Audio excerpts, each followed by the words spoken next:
Hello everyone, I'm Danielle with Legal Help for Veterans, and I'm sitting with claims developer Rachel, who just won her first Q claim for OSA. Thanks for joining me, Rachel. How excited are you about this win?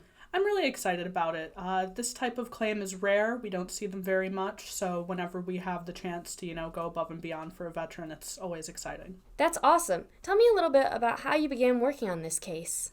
Yeah, so the veteran originally came to us for assistance with different claims, but in order to best serve the interest of our clients, we always do a complete review of their claims file. When I was reviewing the file, I noticed that they were service connected for OSA at 0%. We don't see a 0% rating for OSA very often, so I looked into it a little bit further and noticed that VA had actually given this rating an error. The veteran did meet the criteria for a higher rating, and they were not aware that they did. For those who don't know, could you explain what a Q claim is? Sure. So Q stands for Clear and Unmistakable Error. VA defines these types of errors as being undebatable and of the sort that reasonable minds could not disagree on. Like I said, it's a very specific and rare type of claim. In order to prove that there was Q, it must be established that VA had the necessary information to make the correct decision at that time, and that had the error not been made, the outcome would have been manifestly different.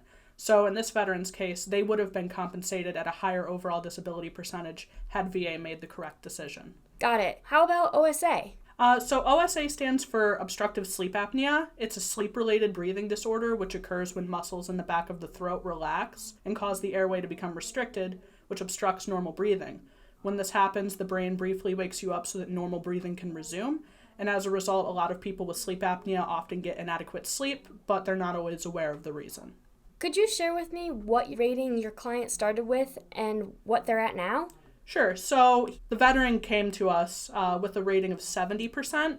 In combination with some other wins we had on this case, we have been able to get the veteran to a 100% rating.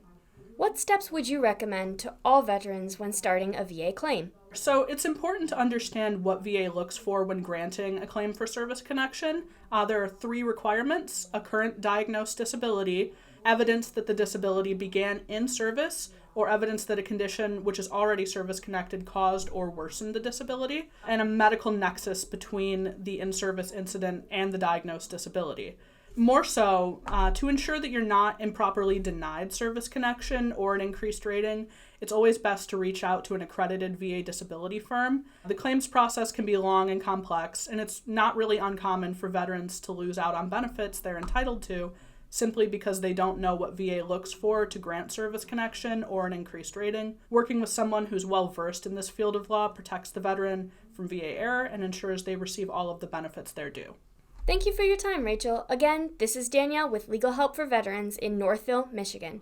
If you need help with your VA disability claim, give us a call at 800-693-4800.